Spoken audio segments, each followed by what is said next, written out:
All right, let's get right into this. It is Tuesday, February 10th, 2026. We are looking at the aftermath of days 3 and 4 at the Winter Games in Milano Cortina.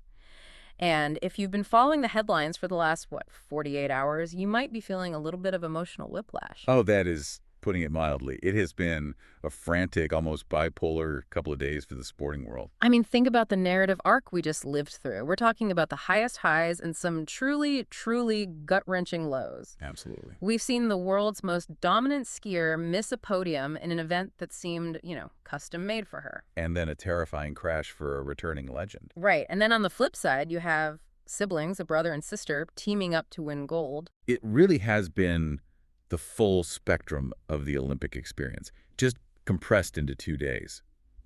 And what's fascinating about the reports we've pulled, from the official FIS breakdowns to the raw race data from Wide World of Sports and Yahoo Sports, is that the real narrative weight, the stories that are going to define these games, are coming almost exclusively from the women's events right now.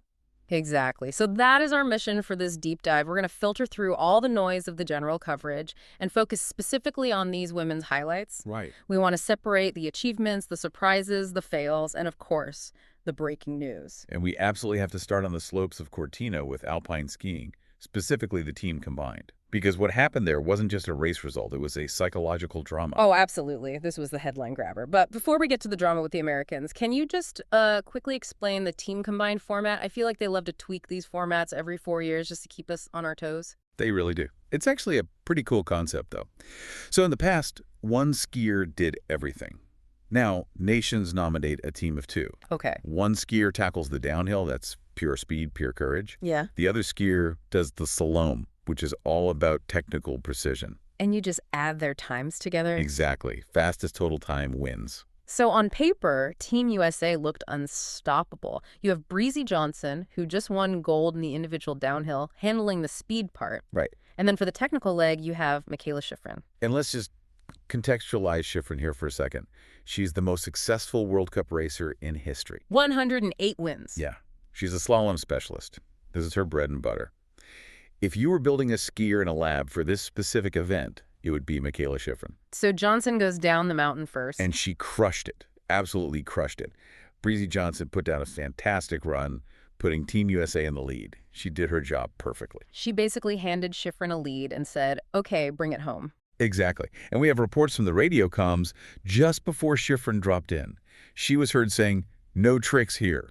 Which usually sounds like the right mindset, Right. It implies she knew she didn't need a miracle, just a solid, clean run. Just be Mikaela. She didn't have to ski at 110%. No tricks here. And then the race starts. And this is where it gets really interesting and honestly a little baffling. She didn't crash. She didn't miss a gate. But she just wasn't fast. It was almost harder to watch than a crash because it was a slow bleed. If you look at the split times, she lost time at every single tech point. It wasn't one big mistake then. No, it was a series of conservative choices. She was over-skiing, scrubbing too much speed in the turns. By the time she crossed the finish line, she'd posted the 15th fastest time of the slalom leg. 15th fastest. For her, that is just shocking. It's statistically bizarre. And that performance dropped the team from first place all the way down to 4th. 4th. That is the agonizing spot. No medal. And this brings up a tough stat. This is her 7th straight Olympic race without a medal, right? Going back to Beijing. It is. It's a statistic that clearly weighs heavy. And you could see it. Johnson was there hugging her at the finish, being a great teammate. But the shock was palpable. It definitely falls into the fail category, not for lack of effort, but for the result compared to the expectation. For sure. But while we're focusing on the American collapse, we have to talk about who actually stepped up, because the podium was a total surprise. Right, let's look at the achievement side. The gold went to Austria, Ariane Radler, and Katharina Huber. Now get this. Neither of them had ever won a World Cup race before. Wait, really? 0 wins between them. 0. They were solid skiers, sure, but nobody, and I mean nobody, had them winning gold. And that is the magic of the games. They just stayed consistent while the superstars faltered. And silver went to Germany? Yes, Emma Acher and Kira Weidel-Winkelmann. But the real twist in the knife for Shiffrin and Johnson, the bronze medal went to the other American team. Paula Moltzen and Jacqueline Wiles. Exactly. The so-called B team. They didn't have the pressure, they just went out and raced. And the margin They beat Shiffrin and Johnson by 0.06 seconds. 6/100ths of a second. That is literally the blink of an eye. So you have the underdogs standing on the podium while the legends are looking up from fourth place. It just highlights how razor-thin the margins are. Speaking of legends and tough moments, we can't talk about alpine skiing without addressing the big news from day 3, the shadow hanging over the mountain involving Lindsey Vonn. This was the story everyone was watching. Lindsey Vonn, 41 years old, coming out of retirement. And she was racing just 9 days after injuring her knee in a separate incident. It was a massive gamble. A huge gamble, and unfortunately didn't pay off. Yeah. 13 seconds into her downhill run, she crashed. It was a high-speed impact. We now know she suffered a fracture in her left leg and has already had surgery to stabilize it. It's just heartbreaking, and the aftermath has been heavy. Her father was quoted in the press basically saying he wants her to retire, that he wants her to stop before she gets permanently disabled. It just raises so many questions about when to let go. We're seeing two legends, Shiffrin struggling mentally, Vonn physically broken by the sport.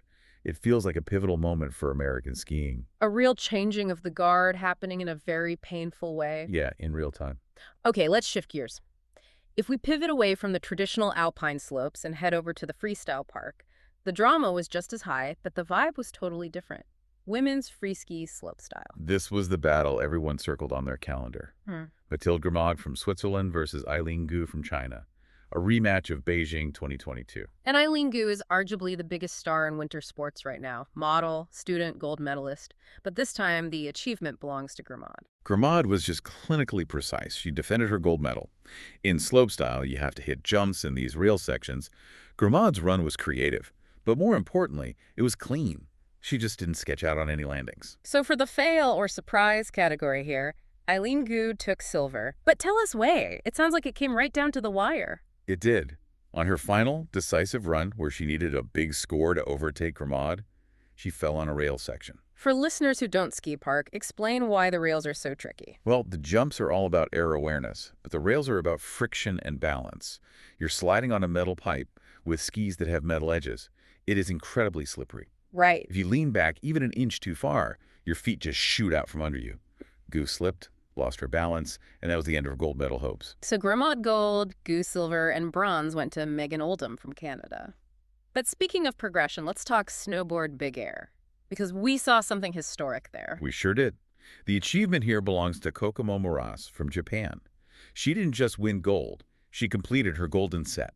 What does that mean exactly, the golden set? It means she now holds the World Championship title, the X Games title, and the Olympic gold all at the same time.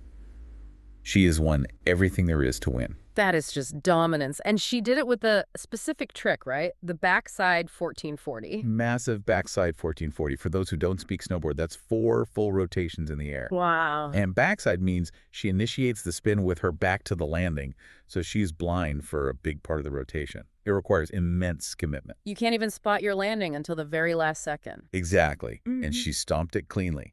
And we should also mention the silver medalist here, Zoe Sadowski-Synnott from New Zealand. She's a legend in her own right. She is. By taking silver, she became the first female snowboarder to ever win 4 Olympic medals. So while Moras is the current queen, Sadowski-Synnott is the historic anchor of the sport. And just a quick news item for the Aussies listening, Tess Cody finished a 4th. Again, that heartbreak spot, just off the podium. But staying with the Australians for a second, in the women's moguls qualifying, we have some news about Jakara Anthony. Dominating is the word. She's the defending champion, and she topped qualifying with a score of 81.25. Which is huge. It's massive. In a judged sport like moguls, it signals to everyone that she's operating on a totally different level. Okay, let's trade the snow for the ice. We need to talk hockey. USA versus Canada. The greatest rivalry in winter sports, hands down. And usually this is a nail-biter. Overtime, shootouts, 1-goal games. But the news here is the score. USA 5, Canada 0. 5-0. That is a blowout in this rivalry. What happened? Well, the biggest factor was the absence of Marie-Philip Poulin for Canada. She's their captain, and honestly, probably the best player in the world. She was out with an injury. That's a huge loss, but 5-0, that feels like more than just one player missing. It was. The U.S. dominated possession. They dominated the shot count. They just looked faster, more cohesive. Without Poulin to center everything, Canada really struggled. So it's a massive wake-up call if they meet again for the gold. Oh, for sure. Canada has to figure out how to generate offense without their superstar. And elsewhere on the ice, we had some speed skating drama. The long track, 1,000 meters. This falls firmly under achievement for the Netherlands. Jettel Leerdam took the gold and broke the Olympic record. A Dutch masterclass. It really was technical perfection. But for American listeners, this goes into the fail or maybe disappointment column. The favorites, Brittany Bowe and Aaron Jackson. Yeah, they just didn't have that top gear. They finished 4th and 6th, respectively. Again, with that 4th place finish, it seems to be a recurring theme for Team USA these last 2 days. It does. But let's look at short track, the mixed team relay. This is pure chaos on ice. Bodies flying everywhere. Totally. And the achievement here goes to the host nation. Italy took the gold. They did. And the arena in Milan went absolutely nuclear. There is nothing like a host nation winning gold in a team event. It just changes the energy of the entire games. That must have been an incredible atmosphere. Now let's move to the sliding track. Women's luge. We had a really powerful story here. This is a redemption story. Julia Taubitz from Germany. Now, if you remember Beijing 4 years ago, she was the heavy favorite for gold. And she crashed, right? She crashed. It was a nightmare scenario. And in luge, crashing is traumatic. You're going 80 miles per hour on ice.